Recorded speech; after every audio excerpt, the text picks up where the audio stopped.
حضور غوث پاک کی وہ شان ہے کہ حضور غوث پاک چوروں کو ابدال بنا دیتے ہیں، چوروں کو ولی بنا دیا کرتے ہیں۔ حضور غوث پاک کی بارگاہ میں اگر کوئی چور بھی آ جائے تو وہ ولی بنتا ہوا نظر آتا ہے۔ ایسے ہی ایک بات ذہن میں آئی کہ حضور غوث پاک رضی اللہ تعالیٰ عنہ کے پاس ایک شخص آیا، آنے کے بعد کہنے لگا کہ حضور غوث پاک میں آپ کا مرید بننا چاہتا ہوں۔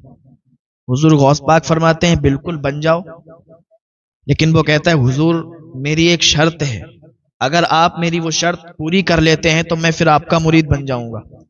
قربان جائیں حضور غوث پاک پر، فرمانے لگے ٹھیک ہے تیری شرط کیا شرط ہے مجھے بتاؤ تو میں آپ کو بتاؤں۔ کہنے لگا حضور میری عادت ہے کہ میں چوری کرتا ہوں تو آپ کا مرید ہونے کے بعد بھی چوری کرتا رہوں گا، چوری نہیں چھوڑ سکتا۔ آپ نماز کے لیے کہیں نماز پڑھ لوں گا، آپ جس چیز کا حکم دیں میں وہ پوری کر لوں گا، لیکن چوری نہیں چھوڑ سکتا۔ حضور غوث پاک فرماتے تو پھر میں تجھے مرید کیوں بناؤں گا، میں تجھے مرید نہیں بناؤں گا۔ وہ کہنے لگا حضور آپ کو آپ کی والدہ کا واسطہ ہے۔ حضور غوث پاک نے جب اتنا سنا کہ اس نے والدہ کا واسطہ دیا تو حضور غوث پاک رضی اللہ تعالیٰ عنہ والدہ سے بڑی محبت فرمانے والے، حضور غوث پاک فرمانے لگے تو نے میری والدہ کا واسطہ دیا ہے، میں تبھی تجھے مرید بنا رہا ہوں، ورنہ میں تجھے مرید نہیں بناتا، لیکن میری بھی ایک شرط ہے، میں نے تیری شرطوں کو مان لیا، تجھے مرید بھی بنانے کے لیے تیار ہو گیا ہوں، لیکن میری ایک شرط ہے۔ وہ کہنے لگا حضور آپ کی جو بھی شرط ہے میں اس کو مانوں گا۔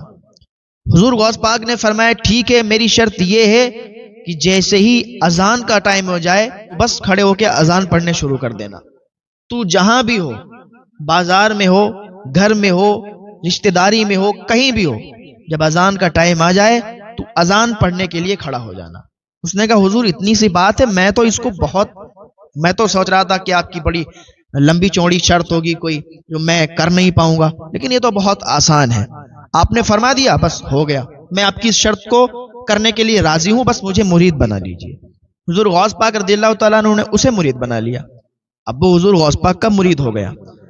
اب اس کا کام تو چوری کا تھا نا، گھر چلا گیا، تھوڑے دن گھر پہ رکا، اب جب پیسوں سے لالے پڑ گئے، پیسے ختم ہو گئے اور گھر میں فاقے ہونے لگے تو پھر بیوی کہنے لگی کہ ایسا ہے آپ کچھ کام دھندا تو کرتے نہیں ہو، حضور غوث پاک کے مرید ہو کے آئے ہو، کچھ کام دھندا کر لو۔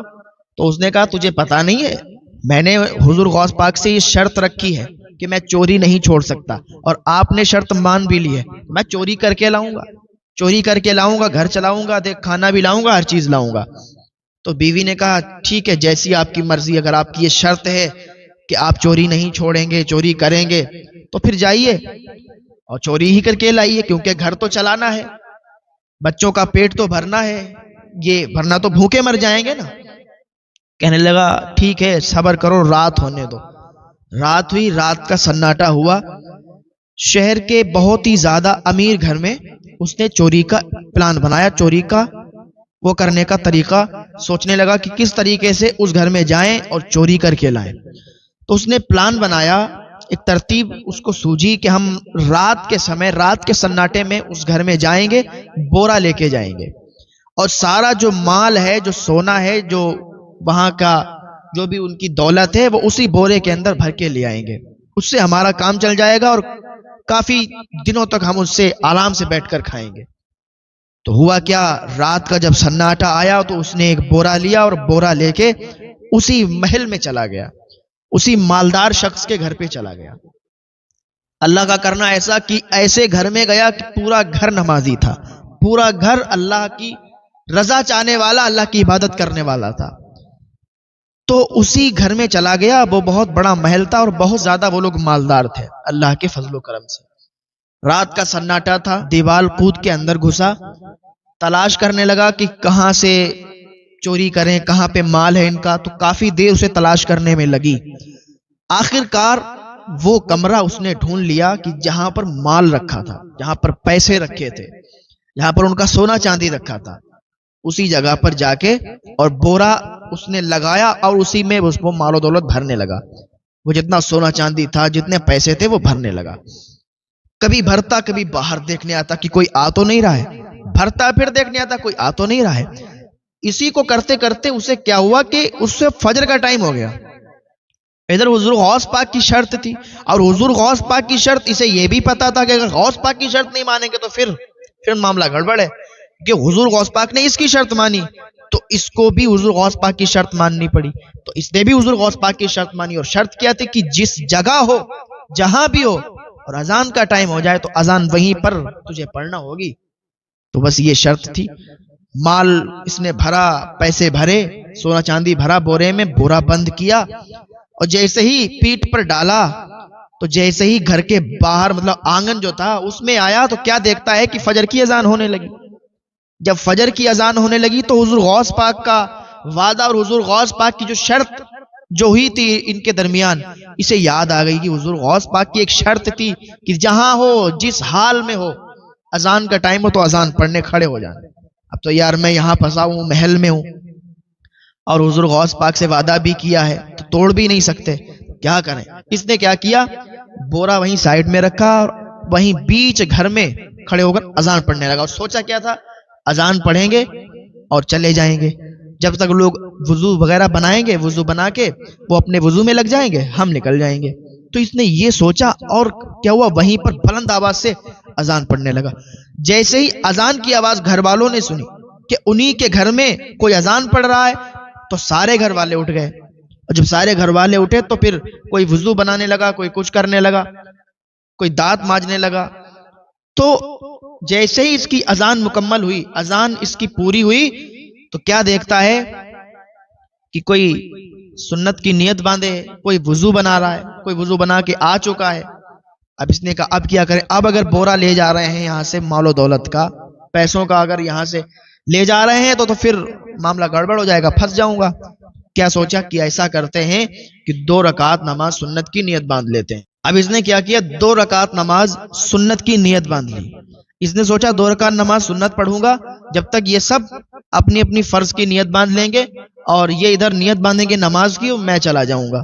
اس نے 2 رکعت نماز سنت کی نیت باندھی، ادھر 2 رکعت نماز کے لیے کھڑا ہوا تو کیا دیکھتا ہے کہ جیسے ہی اس نے سلام پھیرا، کیا دیکھتا ہے پوری صف پیچھے لگی ہوئی ہے، اور سب بیٹھے ہوئے انتظار میں اس کے کہ جلدی سے حضور نماز پڑھیں، جلدی سے حضور سلام پھیریں تو جماعت قائم کریں، ادھر ہم لوگ جماعت میں شامل ہوں۔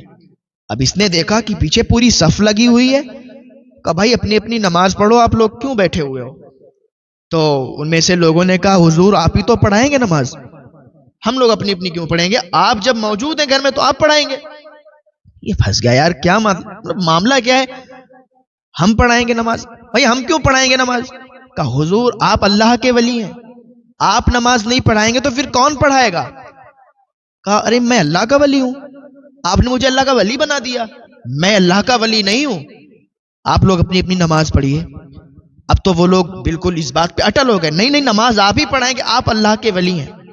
اس نے کہا یار اب کیا کریں، ابھی تو یہی سوچ رہے تھے کہ یہ لوگ اپنی اپنی نماز میں مشغول ہوں گے، ہم بورا اٹھائیں گے نکل جائیں گے، اب تو یہ سب مجھ پر، یہ مجھے بلی سمجھنے لگے، مجھ سے نماز پڑھوانے کے لیے کہہ رہے ہیں۔ ادھر حضور غوث پاک اپنے حجرے میں مسکرا رہے تھے، وہ کہہ رہے تھے دیکھو آج یہ پھنس گیا، آج پھنس گیا۔ حضور غوث پاک کے مرید آپ سے پوچھتے ہیں حضور کیوں مسکرا رہے ہیں؟ کہہ رہے ہیں میں اپنے مرید کو دیکھ رہا ہوں کہ وہ وہاں پر پھنس گیا ہے، اب دیکھنا۔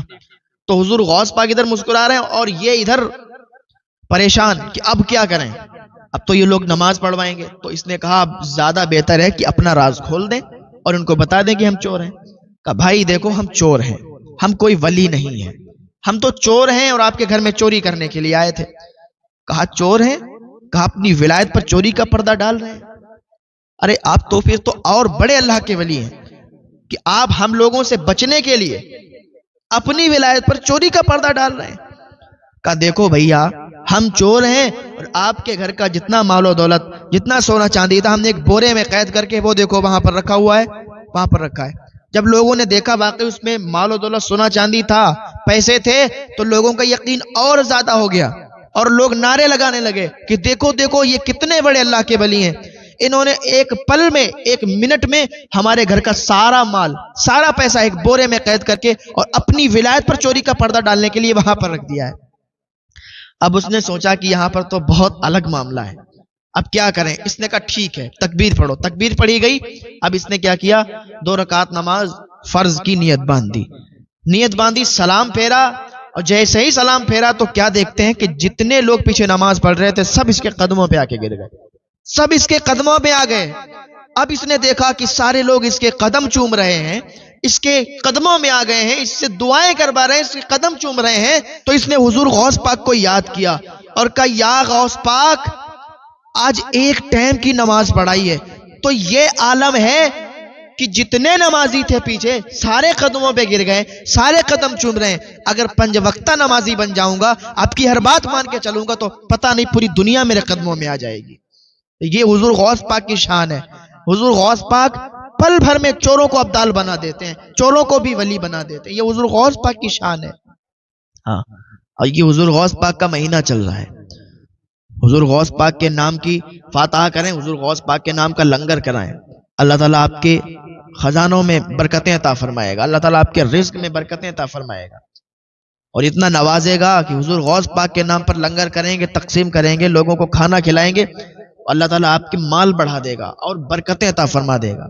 آپ کے گھر کی جو پریشانیاں اللہ تعالیٰ دور فرما دے گا. تو ایسا بالکل نہیں ہے کہ لوگ سوچیں کہ ہمارے پاس تو کچھ بھی نہیں، ہم کیسے حضور غوث پاک کے نام کا لنگر کریں گے.